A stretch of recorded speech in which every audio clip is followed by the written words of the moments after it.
Hello. Okay, welcome to page 258. Hello and welcome to page 258 to 270 of The Lieutenant. And this section is called The Punitive Expedition. No, that's my title for it. Anyway, so basically on 258, we've got Silk planning and strategizing this plan to collect the natives. He actually makes this plan to surround the village and entrap the natives.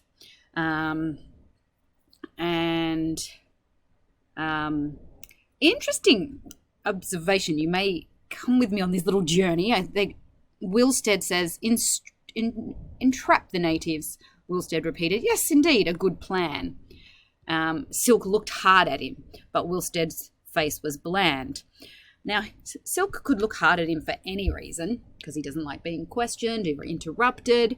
But I have written some notes here, and perhaps this suggests Silk's disapproval of Wilstead's comment, and I've written, was Silk hinting to Rook earlier? So earlier on, Silk mentioned to Rook, pointedly perhaps, that the natives weren't going to be captured because they knew how to hide.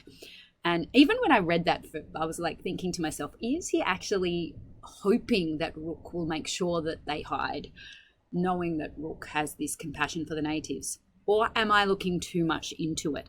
I don't think it's ever discovered, but like there is a possibility that as a reader I infer there that it's possible. But then some of Silk's actions would indicate to the contrary anyway. But Rook remarks that this is a good strategy. It shows a grasp of military strategy that he didn't know that Silk possessed. He just thought Silk would lead them around in the woods, but actually he came up with a plan that if Rook hadn't warned Tagaran, actually would probably succeed. He remembers again that idea of it being a piece of theatre. And Rook suggests that, well, even theatre needed to be convincing. And then there's this description of them leaving the settlement. And I quite like the description, the imagery that's used here. So there's some sensory imagery. There's them clanking out of the settlement. And they're similarly like a clumsy clockwork toy. And I just liked that. It suggests this not an ordered approach, not organised, but messy, clumsy. Well, clumsy is literally a word in there. So anyway, they march for 4 years. They find this hut that Brugden and the others had been using, and they recognises that they made themselves comfortable there, Brugden and the others. They carved out a piece of the place for themselves. I noticed that sense of ownership. They claimed the land and used it from their own. But also, the second half of this sentence, they carved a piece of the place out for themselves where the governor and behind him the machinery of the empire could be forgotten. So there's also that understandable yearning for freedom that we see there too. Now, Rook also here, and they're free. So they continue walking. The village, approaching the village, Silk calls them to a halt and begins strategizing. Before they get to the village, they're nearly there, but they stop in these pools where they can rest in the shade, and they're supposed to have a nap, but Rook is actually, or a rest, but Rook is sleepless. And here, I think it's page 261, it had hardly begun, but he wished this adventure over. He went through his logic, his workings again. The expedition would only capture natives who did not have any reason to avoid them. And number two, the natives had been given to avoid them, therefore there was no chance of capture. So he'd done everything that he can. And he's like, well, it's not zero chance. Maybe they would capture some natives. He's trying to calculate it, think through every possible thing. And right now he's hoping for night. As you can see here, not just because he likes astronomy, but because basically that would mean that the attack on the village is over. And so Silk now, as they rest for an hour, they come back, and as they get close to the village, Silk stops and whispers these last orders. They're going to fan out to block any escape, and they've got the 3 officers. Each of them go to one side, so that Lieutenant Rook is going to the north side, Lieutenant Wilstead to the south, and Captain Silk will go up the middle. And they're going to approach at the same time, and their natives are going to be trapped. And they sink their watches. They say 10 minutes exactly. Having formed a human chain, they commence their advance so that all groups meet simultaneously at the village.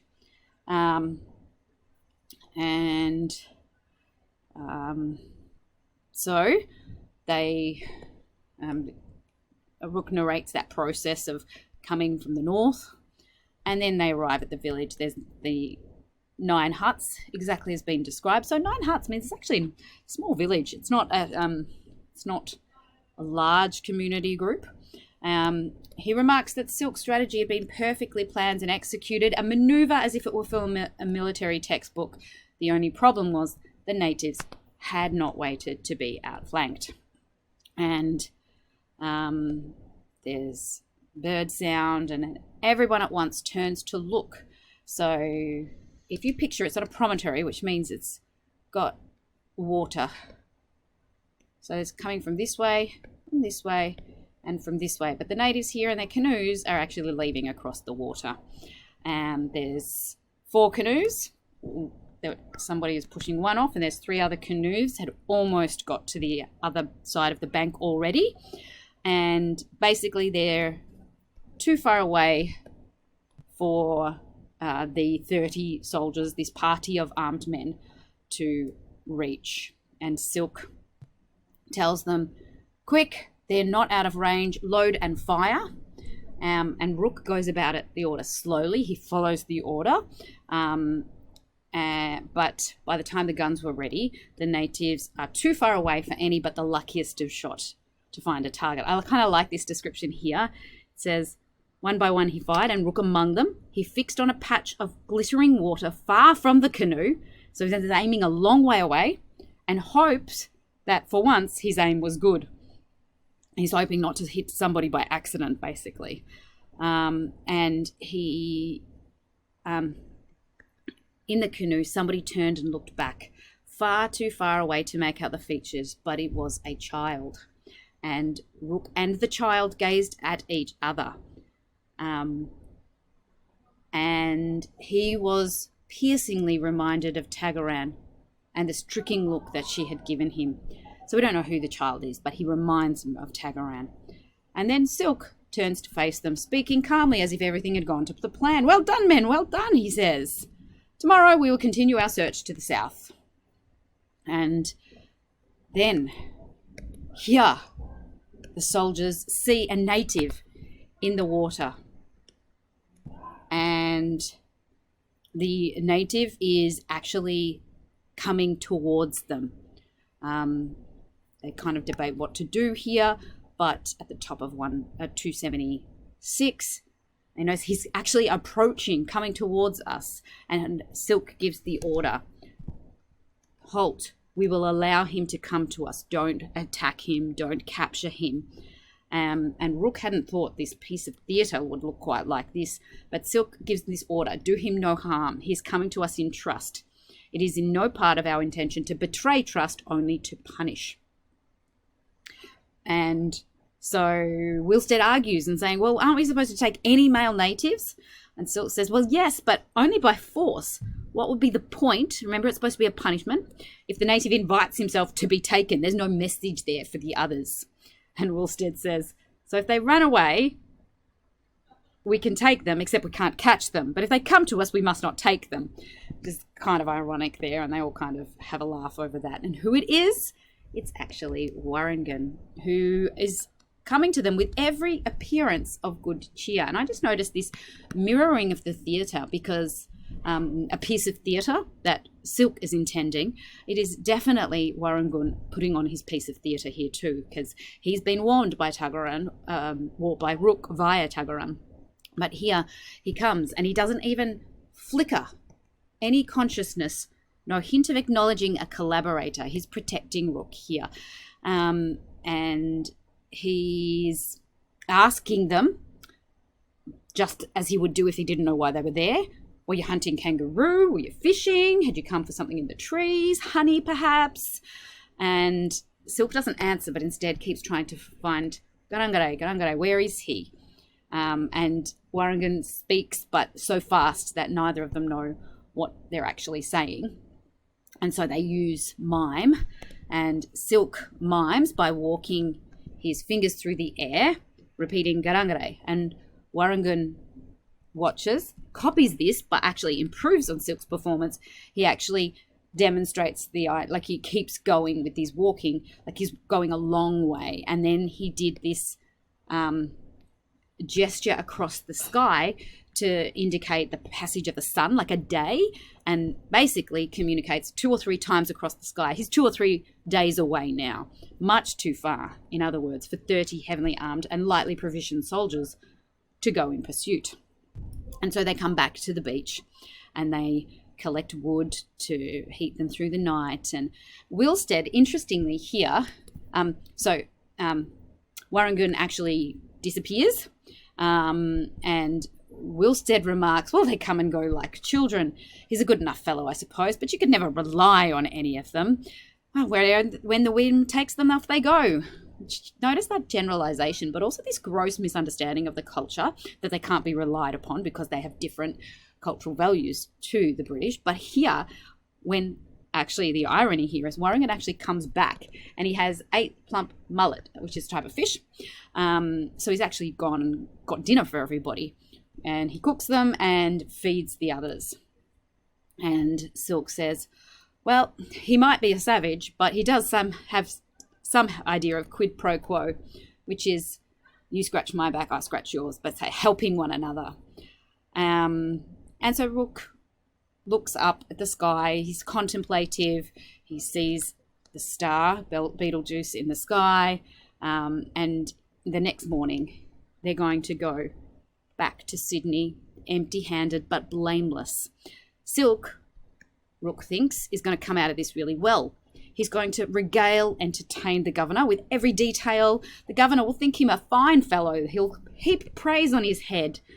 The attack on the village will make a good chapter in Silk's narrative. He had orchestrated, I like that word, an impressive performance. The checking of the watches was a masterstroke that would add colour to the account. Silk would mask the failure of the expedition with an amusing ruefulness and self-deprecation. There might even be a hint that the failure was no accident. He would emerge as a man who had picked his way with tact and humility. It's going to make Silk look good, which might strategically be one of the reasons that Silk actually executed it this way, perhaps. At a time when feeling ran high, he'd talked the governor down from 10 native to 6, and the final triumph of his genius would be to come back with none and still be praised. Rook thinks it's a pity he couldn't share his own triumph with Silk. What a lively chapter it would have made, the neat sidestepping of a difficult situation by the unexpectedly deft, capable, able Lieutenant Rook. So his own role in this, the events, will be forever unknown. And so Rook sits up, he hugs his knees. There would be time now, all the time in the world, all the time in a life. So now he's free. He would apply for another term of duty. He will learn more language, make more time with his friends. The specific of the future will not clear, but the outline was wonderfully simple. Himself in New South Wales. He would go on talking with Tagaran and the others. He would master the language. The day he had written, I cardianed it without thinking. He'd taken a step on a journey he wanted never to end. So there's this beautiful sense of hope, of optimism, that he's narrowly avoided detection at his role. The natives haven't been caught, and all will be well.